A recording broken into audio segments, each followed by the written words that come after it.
দেশের 5টি নদীর পানি এখনও বিপদসীমার উপর দিয়ে প্রবাহিত হচ্ছে।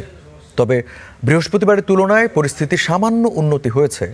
আগামী কয়েকদিনের বন্যা পরিস্থিতি বৃষ্টির ওপর নির্ভর করবে বলে জানিয়েছে বন্যা পূর্বাভাস ও সতর্কীকরণ কেন্দ্র।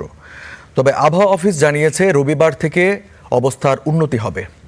আর আপাতত হাওরে বন্যার শঙ্কা নেই। টানা 3 দিনের ভারী বৃষ্টিতে দেশের বিভিন্ন অঞ্চলে জনজীবন এখনো বিপর্যস্ত। কোথাও জলাবদ্ধতা, কোথাও নদীর পানি বাড়ছে। এর মধ্যেই আরও 2 দিন ভারী থেকে অতি ভারী বৃষ্টির পূর্বাভাস দিয়েছে আবহাওয়া অধিদপ্তর। আবহাওয়া অধিদপ্তরের তথ্য অনুযায়ী শুক্রবার ও শনিবার দেশের অনেক এলাকায় ভারী থেকে অতি ভারী বৃষ্টি হতে পারে। তবে রোববার থেকে ধীরে ধীরে আবহাওয়ার উন্নতির সম্ভাবনা রয়েছে।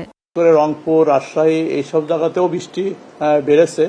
আগামী আর 2 দিন বৃষ্টি হবে।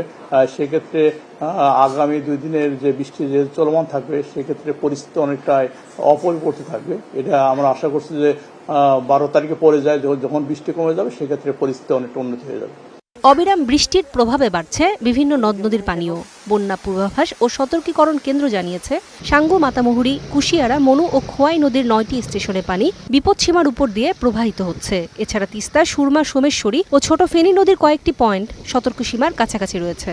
এই সাঙ্গু, মাতামুহুরী নদী সরাসরি সমুদ্রে গিয়ে পড়ে, বঙ্গোপসাগরে গিয়ে পড়ে। সো ওই পানি নিচে যে অন্য কোথাও হিট করে বন্যা হওয়ার আশঙ্কা নাই। সো ওই পানি সরাসরি সাগরে চলে যাবে। হাওরের যে বন্যা, আমরা যেটা প্রাক মৌসুমী বন্যা বলে থেকে ধানের জন্য, ওরকম কোনো বন্যার আশঙ্কা এই মুহূর্তে নেই।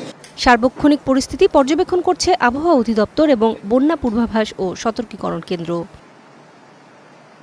নূরে জান্নাত, স্টার নিউজ, ঢাকা।